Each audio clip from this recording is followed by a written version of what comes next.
এখন আমি অর্থমন্ত্রী হিসাবে কিছু কথা বলতে হবে, না বললে যে আমরা এই মুহূর্তে বাংলাদেশের অর্থনীতি কোথায় দাঁড়িয়ে আছে এটা দু চারটা স্ট্যাটিস্টিক জানা দরকার। এই জন্য আমাদের সকলে জানা দরকার, জনগণের জানা দরকার, আমাদের বিরোধী দলের বন্ধুদের জানা দরকার। এই কারণে, কারণ আমাদের আপনাদের সহযোগিতা লাগবে।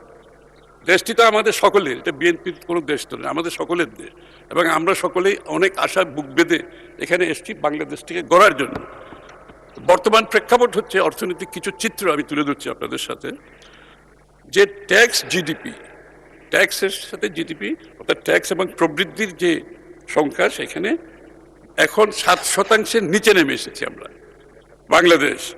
এটা দক্ষিণ এশিয়াতে সবচেয়ে সর্বনিম্ন। বর্তমান ট্যাক্স জিডিপিটা বাংলাদেশ দক্ষিণ এশিয়াতে সবার নিচে, সর্বনিম্ন, এবং বিশ্বের অন্যতম প্রায় সবগুলো দেশের মধ্যে এটাও সর্বনিম্নের দিকে আছে। বিএনপি যখন ক্ষমতা ছেড়ে আসছিল 2005-06-তে ট্যাক্স জিডিপি রেশিও ছিল 10%, এবং এটা ক্রমান্বয়ে প্রবৃদ্ধির দিকে ছিল। এটা হয়তো বিএনপি অব্যাহতভাবে থাকলো, এটা হয়তো 12-13-15-তে চলে যেত, যাক পরে তো অন্যবর্তী সরকার এসছে। দারিদ্র্যের হার, বর্তমানে দারিদ্র্যের হার 2022-এ ছিল 17%, 18%, 23-এ ছিল 19%, 24-এ ছিল 20.5%, 25-এ দারিদ্র্যের হার হচ্ছে অ্যাকর্ডিং টু পিপিআর জরিপ 29.93%। এই এখন আমরা যারা আছি এই মুহূর্তে দারিদ্র্যের হার হচ্ছে এটা। মানে অর্থনৈতিকভাবে আমরা এই মুহূর্তে কোথায় আছি তা আমাদেরকে অনুধাবন করতে হবে। মানে যেটা নিম্নগতি ছিল দারিদ্র্যের হারটা, এখন এটা উপরের দিকে উঠতেছে এইভাবে। বেসরকারি খাতের ঋণ, অর্থাৎ বেসরকারি খাতের ঋণ যত বাড়বে দেশের উৎপাদন বাড়বে, বিনিয়োগ বাড়বে, কর্মসংস্থান বাড়বে। বেসরকারি খাতের ঋণের অবস্থা হচ্ছে জিডিপির 6% নেমে এসেছে এখন। 2005-06 সালে বিএনপি থাকার সময় এটা ছিল 18.27%, এখন 6%। সুতরাং আমরা কোথায় আছি অর্থনৈতিকভাবে বোঝার ব্যাপার আছে। রপ্তানি কমেছে 2.6%। আমাদের রপ্তানি কিন্তু সবসময় প্রবৃদ্ধি ছিল, সবসময় আগাগোড়া গত 20 বছর ধরে। এটা 2.6% কমে গেছে। বিএনপি যখন ক্ষমতা ছাড়ে তখন রপ্তানির প্রবৃদ্ধি ছিল 14%, এখন হচ্ছে ঋণাত্মক 2.6%। মূলধনী যন্ত্রপাতি যেগুলো আমাদের ক্যাপিটাল মেশিনারি আমরা আমদানি করি, এটার উপর বিনিয়োগ, এটার উপর কর্মসংস্থান, এটার উপর প্রবৃদ্ধি। মূলধনী যন্ত্রপাতি বর্তমানে ঋণাত্মক -14.5%। আর আমরা বিএনপির শেষ সময়ে ছিল 2004-05-এ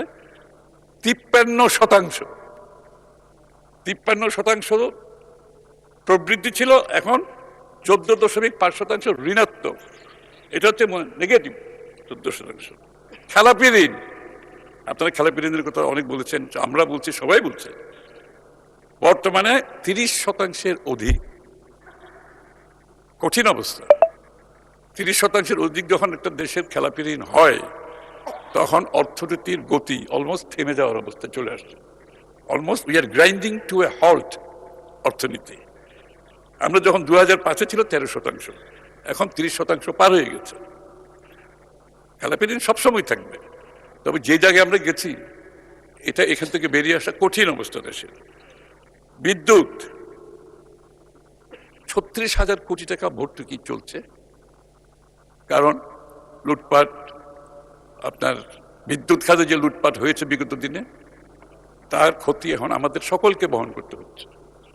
এটা 36,000 কোটি টাকা আমরা দিচ্ছি, দেওয়ার পর আরো 20-30,000 কোটি টাকা ভর্তুকি দিতে হবে। অবস্থা বুঝেছেন অর্থনীতি কোথায়? আমাদের ফিসক্যাল স্পেস কত কমে যাচ্ছে আস্তে আস্তে।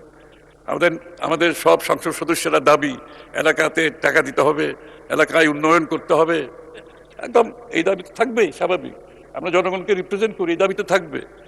কিন্তু আমি বলছি আমাদের ফিসক্যাল স্পেস কমতে কমতে কোথায় নিয়ে এসছে বিগত সরকারগুলোর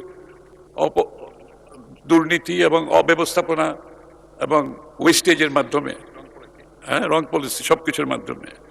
আমি বিষয়গুলো তুলে ধরতে আমাদের সকলের অবগতির জন্য আসলে।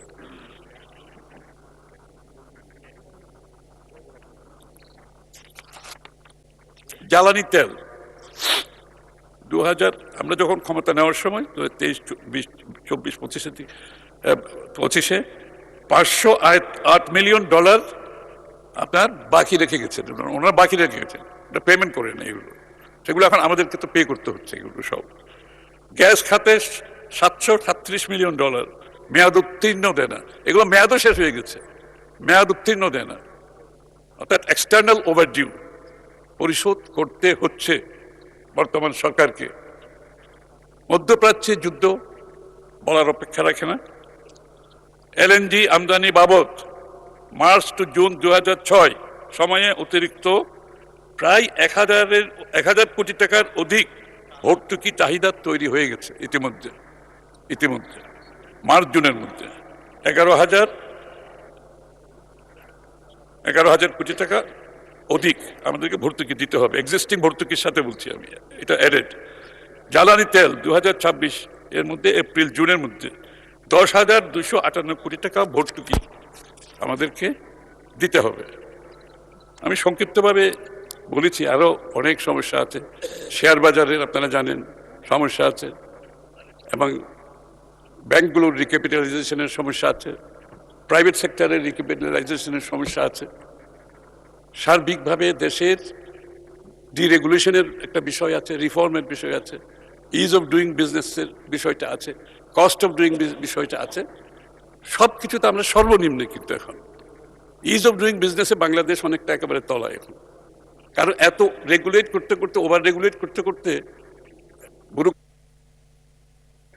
মাননীয় মন্ত্রী, আর 5-7 মিনিট পরে আজান হবে আসরের নামাজের জন্য, আপনি 5 মিনিটে শেষ করে দিলে it will look nice. Thank you. Timely শেষ করে দেব। তো এইগুলো এখন আমি এই অর্থনীতি থেকে বেরিয়ে আসতে হলে যেই ধরনের পরিবর্তন, যোগ্য সংস্কার, ডিরেগুলেশন করতে হবে, সেগুলো আমরা করছি, আপনাদের সহায়তা নিয়ে করতে হবে। এগুলো বিএনপি তো একা করতে পারবে না।